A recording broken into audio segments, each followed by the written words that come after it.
I am so excited to announce that the docuseries is now available for pre-orders. Go to DanteKing.com or to Diagnosing Whiteness and Anti-Blackness.com to check it out.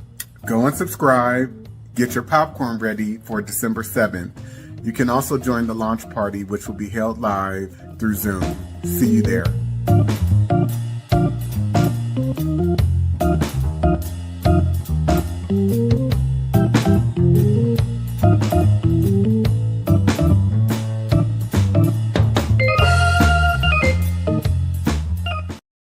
The book surprised you the most? A whole book. The whole book. Because I thought that I knew a lot until I read that book and realized I didn't know anything. There was a lot to learn and a lot to still be discovered. I'm still processing it. I can see things now that I didn't see before. And it's all because of the book. I love that. Jules? So much of the book really opened my eyes to things. The Casual Killing Act, the legality of rape. And then one of the other parts was the housing covenants and the covenants that were allowed. And growing up in the Bay Area, St. Francis Wood, for instance, is a highly coveted place to want to live or want to strive to, right? I was a child and I'd passed through St. Francis Woods and it was something that you feel could have been attainable. And then as you read Dante's book, you realize it's attainable for white people. It's not attainable for me. It's not attainable for you. Not in the way that you think you would be able to attain certain places and spaces. You are written out of that legally. Right. And Alicia? What really stands out to me is the 1850 Fugitive Slave Act, which describes so much of how white people operate in terms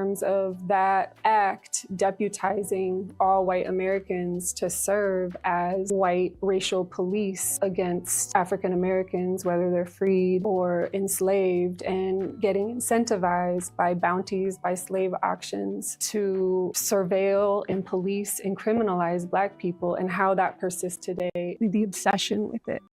We're free. We're not on plantations. We're not indentured servants. Well, that's We're unfortunate. not slaves. Yeah, I know. Yeah. That's such an unfortunate mindset. Again, it's rooted in low standards too, because your starting point, as it pertains to Black people and freedom, is one where people are bound, shackled in chains, being subjected to rape and pedophilia, and stuck on agricultural plantations. And so we don't necessarily consider, for example, the public health institution or, my job at Google or my job as an attorney at this law firm. We don't consider these corporation plantations where white people have benefited for centuries, and yet we still are subjects of servitude in a system that's based on feudalism. So therefore we have developed false impressions, I guess I would say, and low standards and low expectations around how we define and deal with freedom.